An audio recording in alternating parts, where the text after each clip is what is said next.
Anticipate this to be a hard decision? I don't know. It's still hard. It's a hard case no matter what we do.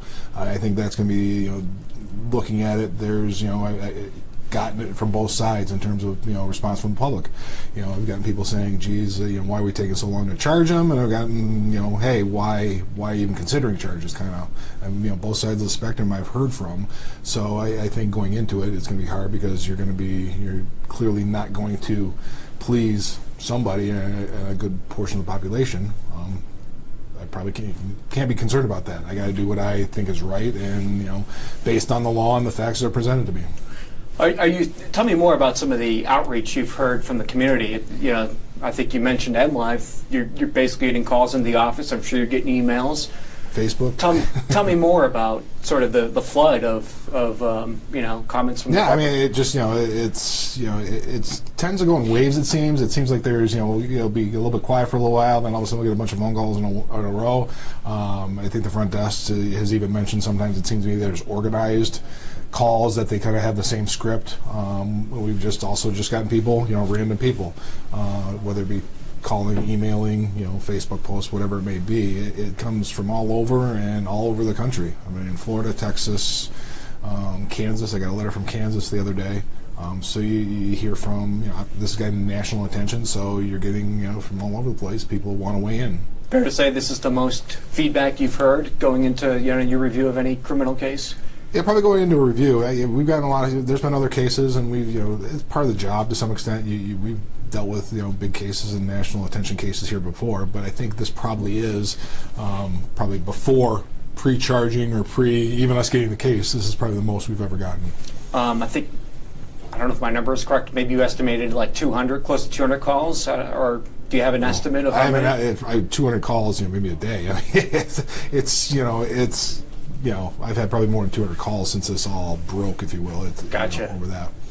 I'm sure you probably maybe take a few, but obviously probably not taking most of them. Well, I listen to them. I listen to them all. Can I return all of them? I wouldn't have enough time. There's just not enough time to A, return the calls, and B, then everybody wants to get into a discussion with you. And quite frankly, a lot of them there's no point in discussing. They've got their position. You can tell their position, and they have a right to express it, but there's no point in engaging.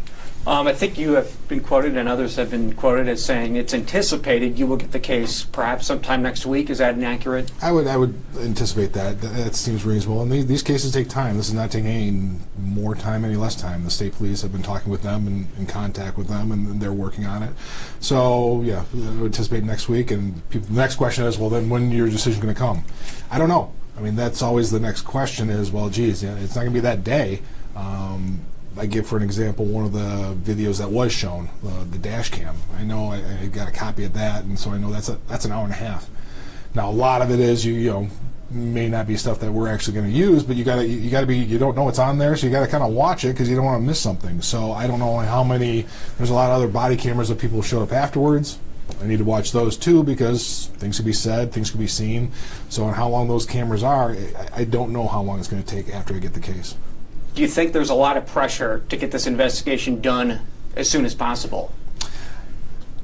Yeah, and to me, obviously, whatever decision is going to be, we don't need this hanging over the community for one way or the other. We got to make a decision. I think the longer it goes, I don't think it's beneficial. So, but I can't. I'm not going to speed through it, and the Michigan State Police aren't speeding through it either. We're going to do what we need to do, and I'm going to get all my questions answered just like I would for any other investigation. This isn't our first officer-involved shooting. I'd love it to be my last. I say that just about after everyone. But we're doing the same process and following the same procedures we have before.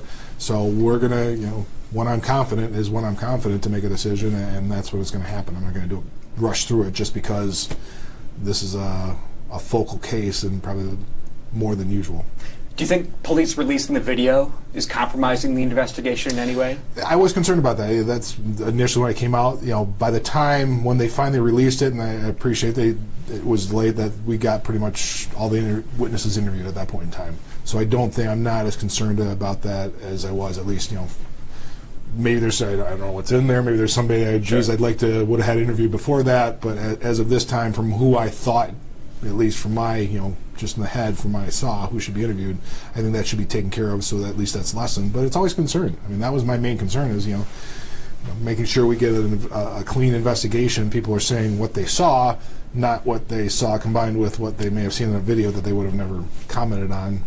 Yeah. But for being on the public. Fair to say you expressed that initially to police? Yeah. No. And we expressed that, and it's not that unusual. We have these discussions in a lot of cases. This is just not that public. Gotcha. Obviously, there's been a lot of calls from outside groups, civil rights groups, organizations, for an outside prosecutor to come in. But even, Nessel has said that she has confidence in the local prosecutor to handle this. And you've told me that, there's no need for an outside prosecutor. But tell me why you think that no outside prosecutor is necessary.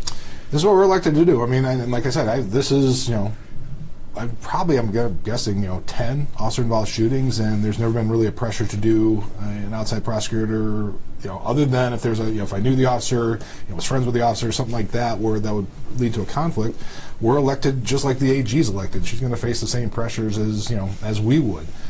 So I think generally in the Prosecuting Attorneys Association, we're all pretty much of the same opinion that this is what we're elected to do. We're whatever decision we make, we're answerable to the public, and that's local control. The locals should have that kind of decision making, and it's no different than really the thousands of other cases we deal with every day. And given the fact that Patrick has been through the criminal justice system and other charges, and you prosecuted a case I found recently that. I mean, obviously that happens a lot where you will prosecute someone multiple times in different offenses, so that's not an issue. No, I mean that's common. We don't often get, very rarely is the one person one time. So it's nothing that unusual.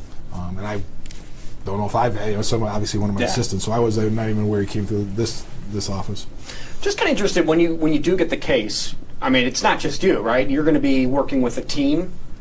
Give me a little more insight into that process. In this case, obviously, I talk to my chief assistant. I'll talk to my senior attorneys. They're the ones who have been around the longest and have dealt with similar cases. Sometimes I also seek out outside individuals, other prosecutors maybe, because we're all in the same boat in terms of handling cases. So it's not just ultimately it's my final call, but this is nothing I just do it by myself and don't bounce, okay, what do you think about this, from my seniors and maybe others that I trust in the profession.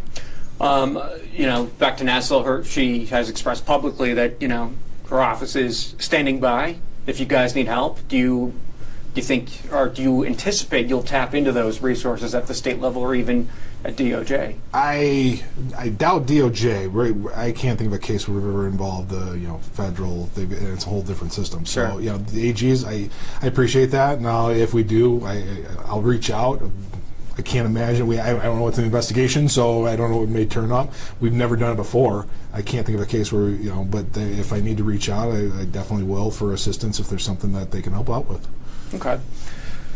Let me just scroll through to see if I have any points to ask you here.